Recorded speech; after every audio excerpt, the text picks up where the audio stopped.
দেখতে দেখতে শীত প্রায় এসেই গেল। আর এই শীতের দিনে বেশিরভাগ আমরা সকলে কোন সবজিটি খাই বলুন তো? ফুলকপি নয়তো বাঁধাকপি। শীতের দিনে খুব সুন্দর সুন্দর সবজি শাকসবজি পাওয়া যায়। তাই শীতের দিনে মাছ মাংস বাদ দিয়ে পারলে একটু বেশি করে সবজি খান, তাতে আপনাদের শরীরের খুব একটা উপকার হবে। আর যারা সবজি খেতে পছন্দ করেন না তাদের উদ্দেশ্যে বলি, শীতের দিনে শীতের সবজি খাওয়ার মজাই কিন্তু আলাদা। ট্রাই করে দেখতে পারেন কিন্তু। নমস্কার, কেমন আছেন সবাই? রান্নাবাটি চ্যানেলের পক্ষ থেকে আপনাদের সবাইকে জানাই স্বাগতম। আশা করছি আপনারা সকলে খুব ভালো আছেন, সুস্থ আছেন এবং আনন্দে আছেন। আজকের দিনটি আপনাদের জন্য শুভ হোক। আজ আমি আপনাদের সাথে শেয়ার করব কাঁচকলা, বাঁধাকপির ডাঁটা দিয়ে আর আলু দিয়ে পাতলা করে একটা ঝোল। এটা খেতে অনেক সুস্বাদু হয়। অনেকে ট্রাই করে দেখতে পারেন বাড়িতে, যদিও অনেকের পছন্দ নাও হতে পারে, কারণ সবাই তো সবজি পছন্দ করে না।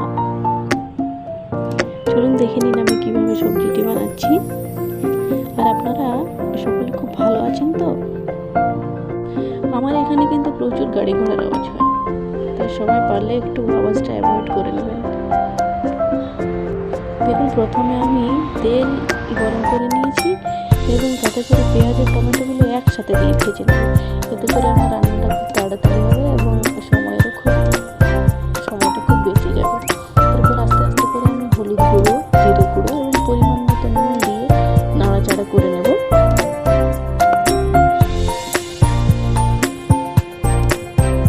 মশলাটি ততক্ষণ পর্যন্ত নাড়াবেন যতক্ষণ এটার মধ্যে তেলটি বেরিয়ে আসছে।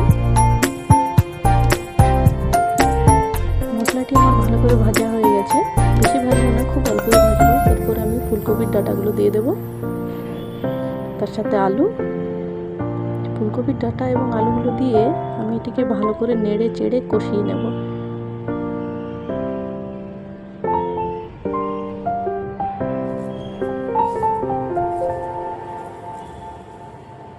সমস্ত কিছু আমার দেওয়া হয়ে গেছে। এবার আমি ভালো করে এটিকে কষিয়ে নেব এবং কিছুক্ষণ এটিকে আমি ঢাকা দিয়ে সেদ্ধ করে নেব, কারণ ফুলকপির ডাঁটা আর আলু সেদ্ধ হতে প্রায় একটু সময় নিয়ে থাকে। কুকারে দিতে পারেন, কিন্তু কুকারে দিলে না সেই স্বাদটা আপনি পাবেন না, যেটা কড়াইতে আপনি ভাজা ভাজা করে পাবেন। তো শীতের দিনে আপনাদের কার কোথায় কেমন ঠান্ডা পড়েছে অবশ্যই জানাবেন কিন্তু। আমাদের এখানে প্রায় ঠান্ডা পড়েই গেছে, কিন্তু খুব একটা ঠান্ডা পড়েনি, অল্প অল্প ঠান্ডা পড়েছে। দেখুন, আমার সেদ্ধ হয়ে গেছে, প্রায় ভাজা ভাজা হয়ে গেছে। দেখতে খুব সুন্দর লাগছে, কিন্তু খেতেও কিন্তু খুব সুস্বাদু হয়েছিল। আপনারা এভাবে ভাজা ভাজা করেও খেতে পারেন, আবার চাইলে জল দিয়ে অল্প ঝোল ঝোল করেও খেতে পারেন। এবার আমি কাঁচকলাগুলো দিয়ে দেবো। কাঁচকলাটা অবশ্যই পরে দেবেন, নয়তো কলা কিন্তু খুব তাড়াতাড়ি সেদ্ধ হয়ে যায়। এতে করে আপনার কলাগুলো যদি গলে যায় তাহলে কিন্তু আপনার খেতে খুব একটা সুস্বাদু লাগবে না, স্বাদটা প্রায় নষ্টই হয়ে যাবে। এবার আমি একটু নাড়িয়ে চাড়িয়ে নেব এবং সামান্য পরিমাণ জল দিয়ে দেব।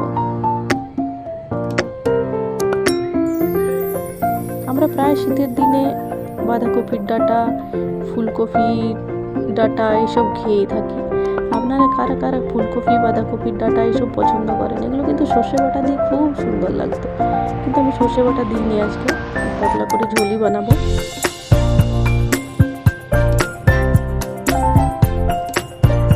এবার এটাকে আমি হালকা করে ফুটিয়ে নেব এবং নামিয়ে দেব।